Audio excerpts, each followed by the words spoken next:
Je suis très heureux de cette rencontre avec des Irakiens. C'est un pays, le vôtre, qui a une place importante en Europe, en France. Non seulement parce que vous vivez des choses, des moments difficiles, des tragédies, mais aussi parce qu'il y a une longue proximité intellectuelle, humaine entre l'Irak et la France.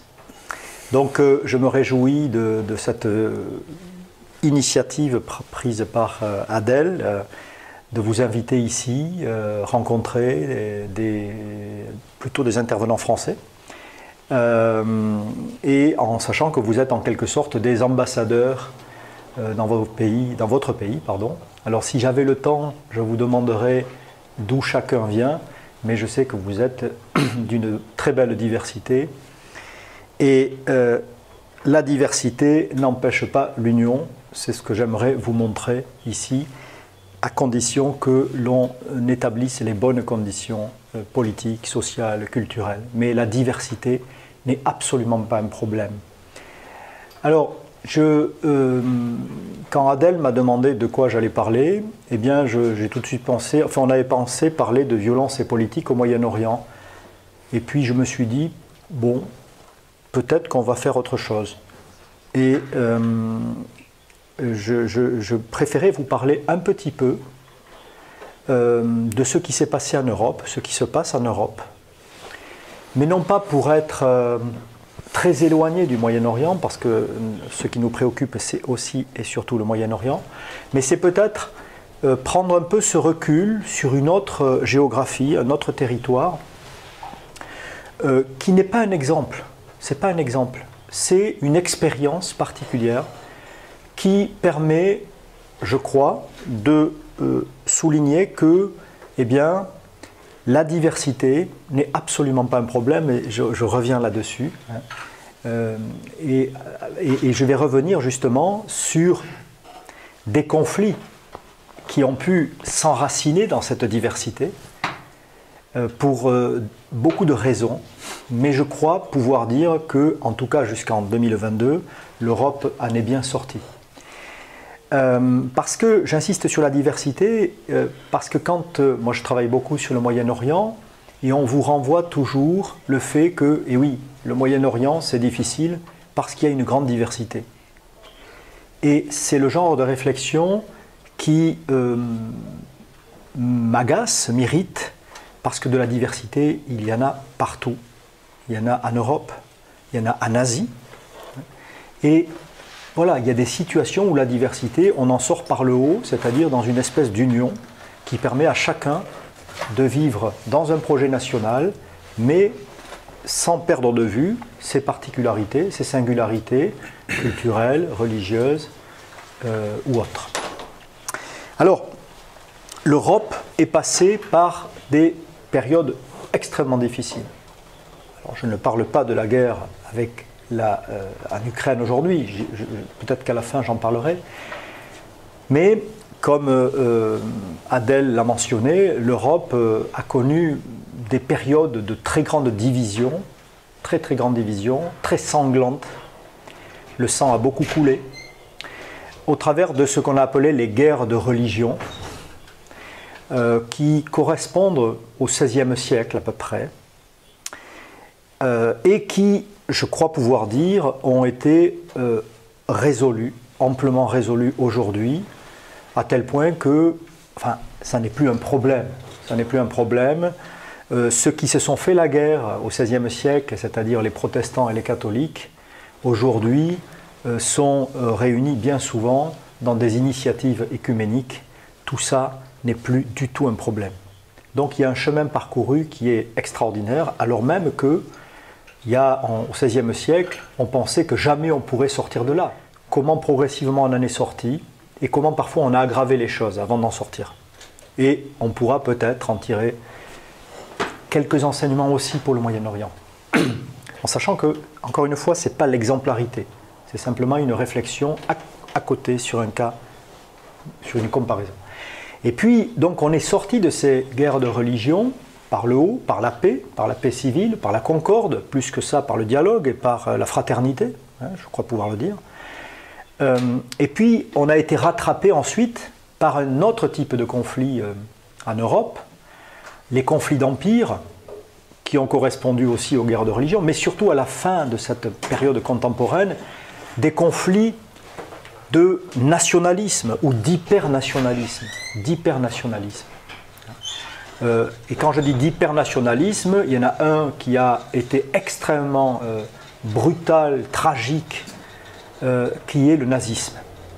Voilà, on a donc connu ensuite une exaltation nationaliste qui nous a donné quand même trois guerres en Europe, fratricides, parce que nous sommes très proches, entre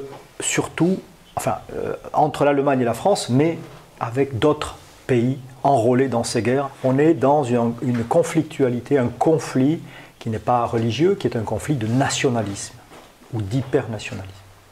Eh bien, on s'en est sorti aussi, et j'insisterai peut-être plus sur ce deuxième aspect,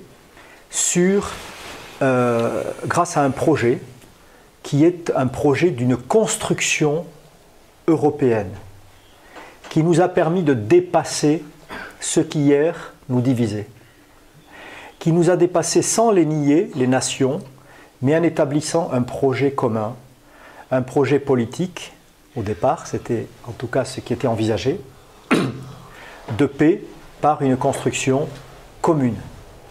Et je crois pouvoir dire que même si cette Europe connaît une crise économique, sociale, aujourd'hui, géopolitique avec la guerre en Ukraine, globalement, ce projet de sortie des nationalismes par la coopération entre États, eh bien, ça a fonctionné. À tel point que, si dans le projet initial, on était 6 pays fondateurs, nous sommes 27 aujourd'hui. Ça veut dire que cette construction exerce une certaine séduction. Mais ne perdons pas de vue le fait que c'est une construction dont la finalité première était la paix. Quelqu'un dira, mais je vous le citerai tout à l'heure, après la Deuxième Guerre mondiale, il dira « on n'a pas fait l'Europe, on a eu la guerre ». Je crois que c'est intéressant de prendre le chemin de l'Europe parce que, encore une fois, même si c'est très différent de ce qui se passe au Moyen-Orient, il y a quand même une dimension religieuse des conflits, même si je pense qu'il ne faut pas l'exagérer. Je pense que quand on dit même une guerre de religion, c'est rarement une guerre de religion.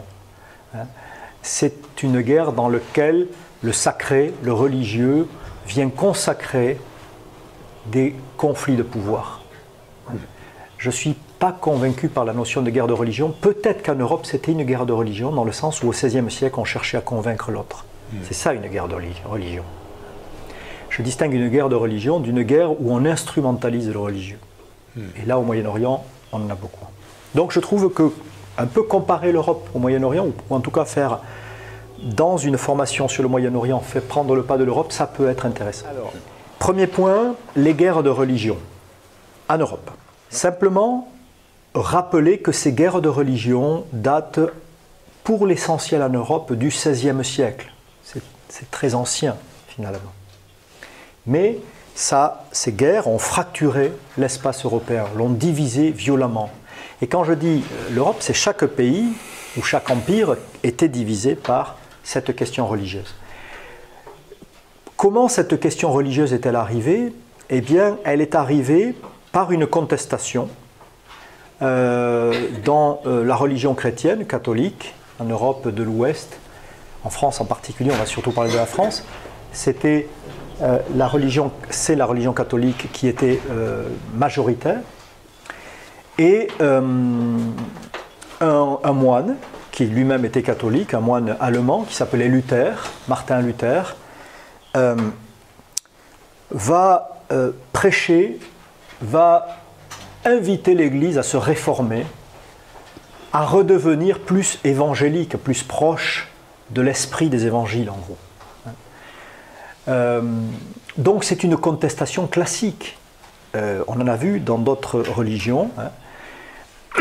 Et parce que Luther trouve que la hiérarchie, à commencer par le pape, ont détourné un peu l'esprit de la foi chrétienne.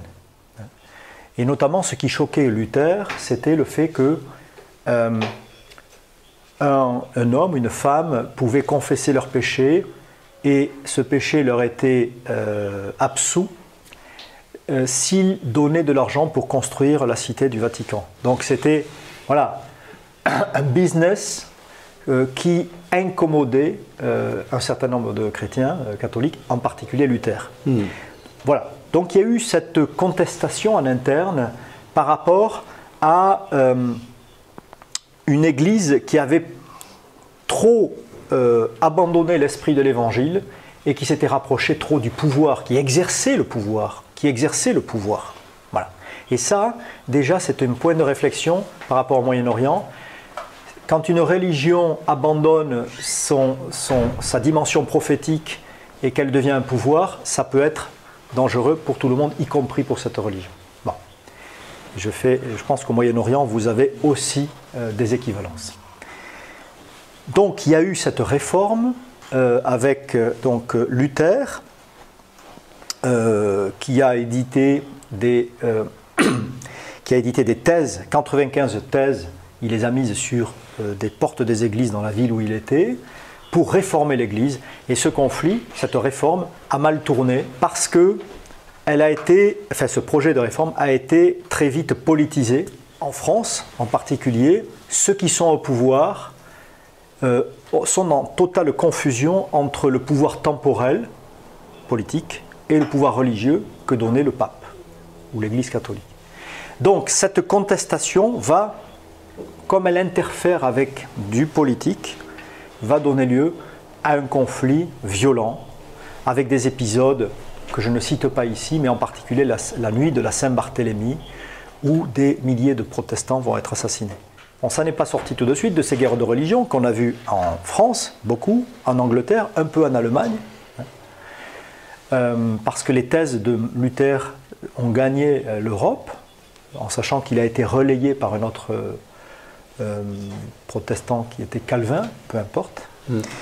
Donc ça va donner lieu à un conflit dans plusieurs pays. En France, on a cru qu'on allait s'en sortir avec l'arrivée d'un roi qui s'appelle Henri IV. D'abord, lui-même était protestant, il s'est converti au catholicisme. Donc il a abjuré sa foi protestante, il s'est converti au catholicisme, et derrière, il a émis une sorte de décret, on appelle ça l'édit de Nantes, en 1598, dans lequel il appelle le royaume de France à respecter les droits religieux des catholiques et des protestants. Donc c'est une sortie par le haut, si vous voulez, par un roi, qui est à l'intersection des deux religions, enfin des deux confessions, parce que c'est la même religion chrétienne. Il a, ancien protestant, devenu catholique, il pense qu'il est l'homme idéal pour faire ça. Sauf que ça ne suffit pas. Ça ne suffit pas si vous ne changez pas les structures sociales, politiques d'un pays. Et donc derrière, après Henri IV, la crise religieuse a recommencé avec des protestants qui ont aussi gagné en audace, qui voulaient faire du prosélytisme, c'était le début, et des catholiques qui voulaient garder le pouvoir. Je prends un raccourci, en Angleterre c'était un peu le contraire, c'était les anglicans qui avaient le pouvoir. Et donc on a basculé, après ce XVIe siècle, au XVIIe siècle, ça c'est très important, on a basculé en Europe, dans ces pays de division religieuse, dans un régime politique qui est l'absolutisme. Aujourd'hui, on parle d'autoritarisme, de tyrannie, de dictature. Eh bien, c'était ça. On était dans un état de privilège. Au premier rang de cet état de privilège, eh bien, il y avait le roi. Et en France, en particulier, le roi qui était catholique, pas forcément, je pense à Louis XIV, qui n'était pas forcément un grand pratiquant, mais on instrumentalise le religieux. Il a redonné un certain nombre de prérogatives, un certain nombre de prérogatives, d'avantages à l'Église officielle, catholique, au détriment des protestants. Ça ne l'a pas empêché d'expulser les jésuites. Là, j'essaie de vous montrer comment on en sort. Et là, on en sort très mal de cette guerre des religions. Au contraire, au XVIIe siècle, ça va s'aggraver. Avec un absolutisme, un pouvoir absolu, qui donne des avantages aux catholiques en France, mais en Angleterre aux anglicans, qui sont les protestants. Donc ça va attiser les dissensions, les luttes entre catholiques et protestants. Je crois pouvoir dire qu'au Moyen-Orient, il y a eu aussi cette tendance à l'autoritarisme avec une prééminence donnée à telle ou telle communauté religieuse. On sait ce que ça produit comme sentiment de frustration, d'humiliation sur ceux qui subissent ce pouvoir autoritaire avec une prééminence religieuse. Je fais le parallèle parce que l'absolutisme du XVIIe siècle en France, en Angleterre, avec une instrumentalisation du religieux, a quelque chose à voir, je crois, avec ce qui a pu peut-être se faire, je prends des nuances, en Irak, en Syrie, et je ne parle pas, bien pire, l'Arabie Saoudite. Donc l'absolutisme, c'est surtout pas la bonne solution pour se sortir de la guerre de la religion. Ce n'est pas en écrasant une société, mais en donnant des avantages à certains au détriment des autres, qu'on s'en sort. Louis XIV a même révoqué, renvoyé, rejeté l'édit de Nantes qu'Henri IV avait signé en 1598. Il le révoque un siècle plus tard, en 1683. Vous voyez ? Il révoque l'édit de Nantes, autrement dit, il considère qu'à partir de là, les protestants n'ont pas de droit. Donc on va au bout de la prééminence donnée à certains au détriment des autres. Ça va ? Et puis il expulse des protestants entre parenthèses, il expulse aussi... Vers où ? En Europe, pour l'essentiel. Et il expulse cette minorité protestante et le royaume va y perdre, ne serait-ce qu'économiquement, culturellement. Et là, je fais un parallèle avec ce qui se passe au Moyen-Orient. Il y a toujours danger à voir un groupe supposé minoritaire quitter un pays. Parce que c'est tout un capital culturel, social, économique qui s'en va. Et vous connaissez ça en Irak parfaitement, avec l'exode que vous avez connu, que vous connaissez encore. C'est une catastrophe. En France, on a connu ça, dans le cadre de cet absolutisme. Tu parles de l'exode des chrétiens, n'est-ce pas ? En particulier, oui, l'exode des chrétiens d'Irak, en particulier depuis 1980, surtout 2003. Je pense que je peux retenir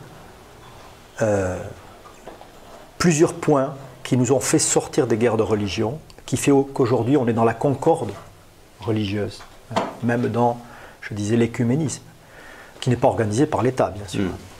Alors, ce qui est fondamental, je vous ai dit, donc, 16e siècle, guerre de religion, 17e siècle, autoritarisme avec prééminence, ou absolutisme avec prééminence religieuse, en Angleterre pour les anglicans, en France pour les catholiques. Le 18e siècle, vous voyez, un autre siècle, va commencer à nous faire sortir de là, avec ce qu'on appelle, je pense que Alain Touraine en a parlé, la période des Lumières, le siècle des Lumières, le 18e siècle, qui est, si je le caractérisais, il est en quelque sorte, ce 18e siècle, un sursaut de l'esprit, une révolte de la raison. Une révolte de la raison. C'est toujours délicat d'avoir une formule aussi ramassée. Mais en tout cas, là aussi, c'est riche d'enseignements. C'est un certain nombre d'intellectuels, on ne les appelait pas intellectuels, à l'époque on les appelait plutôt philosophes, même s'ils ne l'étaient pas tous, c'était le mouvement des philosophes. En France, c'est Rousseau, c'est Voltaire, c'est Diderot, c'est Montesquieu. En Angleterre, c'est Hobbes, par exemple. Et en Allemagne, bien sûr, il y a tout un courant de renouveau, de sursaut de la pensée, qui va être très critique de l'absolutisme, Je renvoie à des textes de Montesquieu, de Voltaire, qui va être très critique des dérives religieuses et une critique aussi des privilèges. C'était un état de privilèges. Et ça va aussi. Là aussi, si certains ont des privilèges au détriment d'autres, ça ne fait qu'attiser des conflits et qui prennent une tournure religieuse en l'occurrence.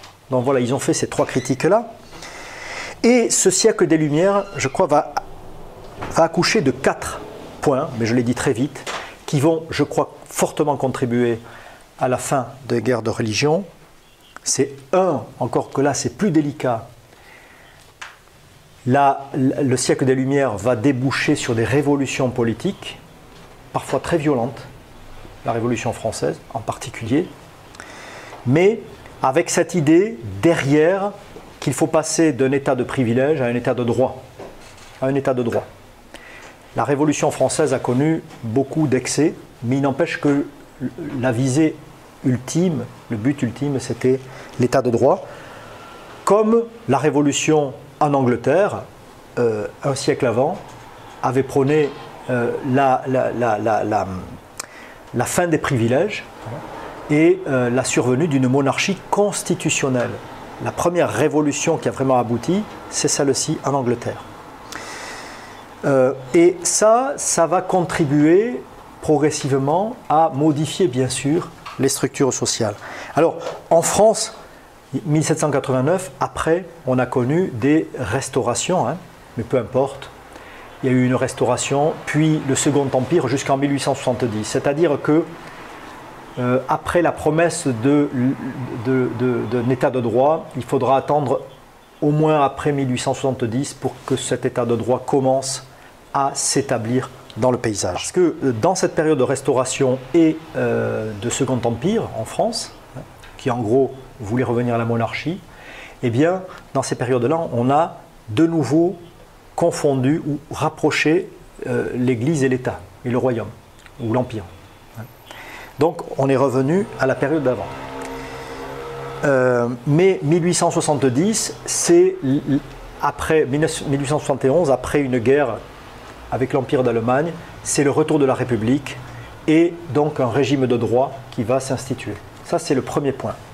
Deuxième point qui a été déterminant, je crois, dans l'adoucissement, dans l'apaisement de ces guerres de religion, c'est l'instruction publique, hein, qui va se généraliser après 1870, qui est concomitante du retour de la République. Et puis un troisième élément qui vient dans la foulée, c'est la laïcité. Les lois sur la laïcité, qui est une idée en France qu'on croit universelle, mais elle n'est pas forcément universelle. En tout cas, c'est une expérience française qui s'est faite de haute lutte, hein, entre les religieux et certains républicains, en tout cas. En tout cas, ça a débouché sur une loi de laïcité qui date de 1905. 1905. C'est une loi qui a beaucoup contribué à la pacification de fait. Et aujourd'hui d'ailleurs, les églises protestantes, mais aussi catholiques, défendent la laïcité parce qu'elles ont bien saisi que la laïcité les avait épargnés, les avait définitivement sortis d'un malentendu qui était la confusion entre le politique et le religieux. Qu'est-ce que c'est cette laïcité en France? La liberté de conscience à chacun. Chacun est protégé dans sa liberté de conscience. Et en même temps, l'État se protège des religions. C'est-à-dire que les religions interviennent dans la vie des communautés de croyants, mais le politique reste la prérogative de l'État et de ses relais. Et puis, quatrième élément qui a été plus ou moins lié aux Lumières, hein, donc je disais que les Lumières ont produit l'aspiration à la liberté, donc les révolutions, elles ont produit l'aspiration à l'éducation, à l'instruction, elles ont produit indirectement l'aspect à la laïcité, et je pense que les Lumières, et ça aussi pour le Moyen-Orient c'est peut-être riche d'enseignements, les Lumières ont poussé aussi les églises en Europe à entrer dans une approche historico-critique de leurs fondements religieux. C'est-à-dire qu'à partir du XVIIIe siècle, XIXe siècle surtout, XXe siècle, eh bien, on a vu se développer une discipline qui s'appelle l'exégèse. L'exégèse qui est donc ce travail scientifique fait par des religieux ou des laïcs qui consiste à comprendre beaucoup mieux la lettre d'une religion au travers de... pardon, l'esprit d'une religion au travers d'une lettre qu'on cherche à réinterpréter en permanence. C'est-à-dire que l'exégèse, c'est une réflexion sur le texte que l'on remet dans le contexte. Voilà. Et c'est vrai que l'absence d'exégèse a produit les extrémismes. Aujourd'hui, l'exégèse, qui est donc cette approche scientifique, qui est souvent le fait de croyants d'ailleurs, contribue aussi à revenir à l'esprit d'une foi et sans doute mieux à comprendre celle des autres et à se rapprocher. Voilà. Donc, on est sorti de cet affrontement religieux, voilà, avec ces éléments. Il y en a sans doute d'autres, bien sûr, mais ce n'est plus un problème aujourd'hui. Entre catholiques, protestants, ce n'est pas un problème, pas du tout. Il y a même un œcuménisme, c'est ce que je disais, une fraternité. Et il y a même un dialogue interreligieux avec l'islam en France qui s'opère et en Europe. Je pense que cette idée d'état de droit, de laïcité, alors chaque peuple doit définir la laïcité en fonction de son contexte. Il n'y a pas un modèle français qui doit se projeter partout. Mais on a des clés, et l'éducation aussi. Voilà des éléments qui sont nécessaires pour pacifier les rapports entre croyants de religions différentes, ou entre croyants et non-croyants. On a connu, ensuite des affrontements moins religieux que, on va dire, nationalistes en Europe. Avant le nationalisme, ça a été les impérialismes, si vous voulez, mais il y avait quand même une idée de grand territoire, il y avait une identité dans les impérialismes, dans les affrontements d'impérialisme. Au XIXe siècle et au XXe siècle, c'est plutôt des affrontements entre projets nationalistes concurrents.